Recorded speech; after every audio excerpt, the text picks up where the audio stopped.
हरिओम तत्सत। ज्ञान भक्ति चैनल में आपका स्वागत है। इस सत्संग में हम ज्ञान भक्ति और सनातन धर्म का आनंद प्राप्त करते हैं। यदि आपने हमारे चैनल को सब्सक्राइब नहीं किया तो कृपया अभी सब्सक्राइब कर लीजिए। हमारा दंडवत प्रणाम है ब्रह्मांडीय ईश्वरीय शक्ति को, हमारे पूजनीय गुरुदेव श्री स्वामी ज्योतिर्मयानंद जी महाराज को, सब संतों और शास्त्रों को, और आप सब में विद्यमान परमेश्वर को। आज के सत्संग में हम गीता प्रेस गोरखपुर द्वारा प्रकाशित पद्म पुराण के श्रीमद् भगवद गीता के 13वें और 14वें अध्याय का महात्म्य श्रवण करेंगे। श्री महादेव जी कहते हैं, पार्वती अब 13वें अध्याय की अगाध महिमा का वर्णन सुनो। उसको सुनने से तुम बहुत प्रसन्न होगी। दक्षिण दिशा में तुंगभद्रा नाम की एक बहुत बड़ी नदी है। उसके किनारे पर हरिहरपुर नामक रमणीय नगर बसा हुआ है। वहां साक्षात भगवान हरिहर विराजमान हैं, जिनके दर्शन मात्र से परम कल्याण की प्राप्ति होती है। हरिहरपुर में हरि दीक्षित नामक एक श्रोत्रिय ब्राह्मण रहते थे, जो तपस्या और स्वाध्याय में संलग्न तथा वेदों के पारगामी विद्वान थे। उनके एक स्त्री थी जिसे लोग दुराचारा कहकर पुकारते थे। इस नाम के अनुसार ही उसके कर्म भी थे। वे सदा पति को कुवाच्य कहती थी।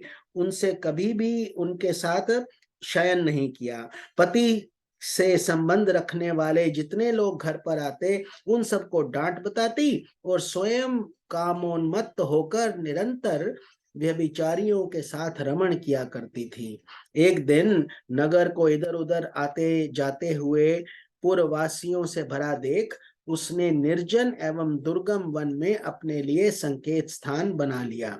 एक समय रात में किसी कामी को न पाकर वे घर के किवाड़ खोल नगर से बाहर संकेत स्थान पर चली गई। उस समय उसका चित्त काम से मोहित हो रहा था। वे एक एक कुंज में तथा प्रत्येक वृक्ष के नीचे जा जाकर किसी प्रियतम की खोज करने लगी, किंतु उन सभी स्थानों पर उसका परिश्रम व्यर्थ गया। उसे प्रियतम का दर्शन नहीं हुआ। तब वे उस वन में नाना प्रकार की बातें कहकर विलाप करने लगी। चारों दिशाओं में घूम घूम कर वियोग जनित विलाप करती हुई उस स्त्री की आवाज सुनकर कोई सोया हुआ व्याघ्र जाग उठा और उछलकर उस स्थान पर पहुंचा जहां वह रो रही थी। उधर वह भी उसे आते देख किसी प्रेमी की आकांक्षा से उसके सामने खड़ी होने के लिए ओट से बाहर निकल आई। उस समय व्याघ्र ने आकर उसे नख रूपी बाणों से प्रहार से पृथ्वी पर गिरा दिया। इस अवस्था में भी वह कठोर वाणी में चिल्लाती हुई पूछ बैठी, अरे बाघ, तू किस लिए मुझे मारने को यहाँ आया है? पहले इन सारी बातों को बता, फिर मुझे मारना। उसकी ये बात सुनकर प्रचंड पराक्रमी व्याघ्र क्षण भर के लिए उसे अपना ग्रास बनाने से रुक गया और हंसता हुआ सा बोला, दक्षिण देश में मलापहा नामक एक नदी है। उसके तट पर मुनिपर्णा नगरी बसी हुई है। वहां पंचलिंग नाम से प्रसिद्ध साक्षात भगवान शंकर निवास करते हैं। उसी नगरी में मैं ब्राह्मण कुमार होकर रहता था। नदी के किनारे अकेला बैठा रहता था और जो यज्ञ के अधिकारी नहीं है उन लोगों से भी यज्ञ कराकर उनका अन्न खाया करता था। इतना ही नहीं, धन के लोभ से मैं सदा उनके वेद पाठ के फल को भी बेचा करता था। मेरा लोभ यहां तक बढ़ गया था कि अन्य भिक्षुओं को गालियां देकर हटा देता और स्वयं दूसरों का नहीं देने योग्य धन भी बिना दिए ही हमेशा ले लिया करता था। ऋण लेने के बहाने मैं सब लोगों को छला करता था। तदनंतर कुछ काल व्यतीत होने पर मैं बूढ़ा हुआ। मेरे बाल सफेद हो गए, आंखों से सूझता न था और मुंह के सारे दांत गिर गए थे। इतने पर भी मेरी दान लेने की आदत नहीं छूटी। पर्व आने पर प्रतिग्रह के लोभ से मैं हाथ में कुश लिए तीर्थ के समीप चला जाया करता था। तत्पश्चात जब मेरे सारे अंग शिथिल हो गए, तब एक बार मैं कुछ धूर्त ब्राह्मणों के घर मांगने खाने के लिए गया। उसी समय मेरे पैर में कुत्ते ने काट लिया। तब मैं मूर्छित होकर क्षण भर में पृथ्वी पर गिर पड़ा। मेरे प्राण निकल गए। उसके बाद मैं इसी व्याघ्र योनि में उत्पन्न हुआ। तब से इस दुर्गम वन में रहता हूं तथा अपने पूर्व पापों को याद करके कभी धर्मिष्ठ महात्मा, यति, साधु पुरुष तथा सती स्त्रियों को मैं नहीं खाता। पापी, दुराचारी तथा उल्टा स्त्रियों को मैं अपना भक्ष्य बनाता हूं, अतः उल्टा होने के कारण तू अवश्य ही मेरा ग्रास बनेगी। यूं कहकर वे अपने कठोर नखों से उसके शरीर के टुकड़े टुकड़े करके खा गया। उसके बाद यमराज के दूत उस पापिनी को संयमनीपुरी में ले गए। वहां यमराज की आज्ञा से उन्होंने अनेकों बार उसे विष्ठा, मूत्र और रक्त से भरे हुए भयानक कुंडों में गिराया। करोड़ों कल्पों तक उसके रखने के बाद उसे वहां से आकर 100 मनवंतरों तक रौरव नरक में रखा।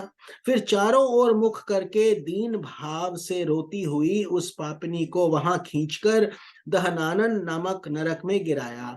उस समय उसके केश खुले हुए थे और शरीर भयानक दिखाई देता था। इस प्रकार घोर नरक यातना भोग चुकने पर वह महापापिनी इस लोक में आकर चंडाल योनि में उत्पन्न हुई। चंडाल के घर में भी प्रतिदिन बढ़ती हुई वह पूर्व जन्म के अभ्यास से पूर्ववत पापों में प्रवृत्त रही। फिर उसे कोढ़ और राजक्षमा का रोग हो गया, नेत्रों में पीड़ा होने लगी। फिर कुछ काल के पश्चात वह पुनः अपने निवास स्थान को गई, जहां भगवान शिव के अंतःपुर की स्वामिनी जंभका देवी विराजमान है। वहां उसने वासुदेव नामक एक पवित्र ब्राह्मण का दर्शन किया, जो निरंतर गीता के 13वें अध्याय का पाठ करता रहता था। उसके मुख से गीता का पाठ सुनते ही वह चंडाल शरीर से मुक्त हो गई और दिव्य देह धारण करके स्वर्गलोक में चली गई। श्री महादेव जी कहते हैं, पार्वती, अब मैं भव बंधन से छुटकारा पाने वाले साधन भूत 14वें अध्याय का महात्म्य बतलाता हूं, तुम ध्यान देकर सुनो। सिंघल द्वीप में विक्रम बेताल नामक एक राजा थे, जो सिंह के समान पराक्रमी और कलाओं के भंडार थे। एक दिन वे शिकार खेलने के लिए उत्सुक होकर राजकुमारों के सहित 2 कुतियों के साथ लेकर वन में गए। वहां पहुंचने पर उन्होंने तीव्र गति से भागते हुए खरगोश के पीछे अपनी कुतिया को छोड़ दिया। उस समय सब प्राणियों के देखते देखते खरगोश इस प्रकार भागने लगा मानो कहीं उड़ गया हो। दौड़ते दौड़ते बहुत थक जाने के कारण वे एक बड़ी खंदक में गिर पड़ा। गिरने पर भी वह कुतिया के हाथ नहीं आया और उस स्थान पर जा पहुंचा जहां का वातावरण बहुत ही शांत था। वहां हरिण निर्भय होकर सब और वृक्षों की छाया में बैठे रहते थे। बंदर भी अपने आप टूटकर गिरे हुए नारियल के फलों और पके हुए आमों से पूर्ण तृप्त रहते थे। वहां सिंह हाथी के बच्चों के साथ खेलते और सांप निडर होकर मोर के पंखों से घुस जाते थे। उस स्थान पर एक आश्रम के भीतर वत्स नामक मुनि रहते थे, जो जितेंद्रिय एवं शांत भाव से निरंतर गीता के 14वें अध्याय का पाठ किया करते थे।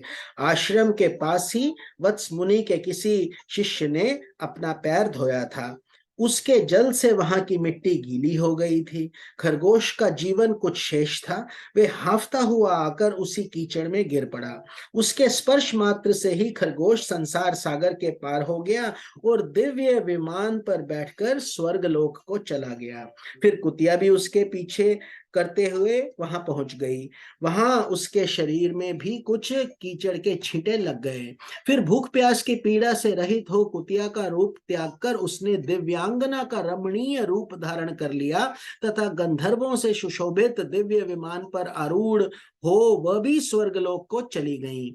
ये देख मुनि के मेधावी शिष्य स्कंद धर हंसने लगे। उन दोनों के पूर्व जन्म के वैर के कारण सोचकर उन्हें बड़ा विस्मय हुआ था। उस समय राजा के नेत्र भी आश्चर्य से चकित हो उठे। उन्होंने बड़ी भक्ति के साथ प्रणाम करके पूछा, विप्रवर, ये नीच योनि में पड़े हुए दोनों प्राणी कुतिया और खरगोश ज्ञानहीन होते हुए भी जो स्वर्ग में चले गए, इसका क्या कारण है? इसकी कथा सुनाइए।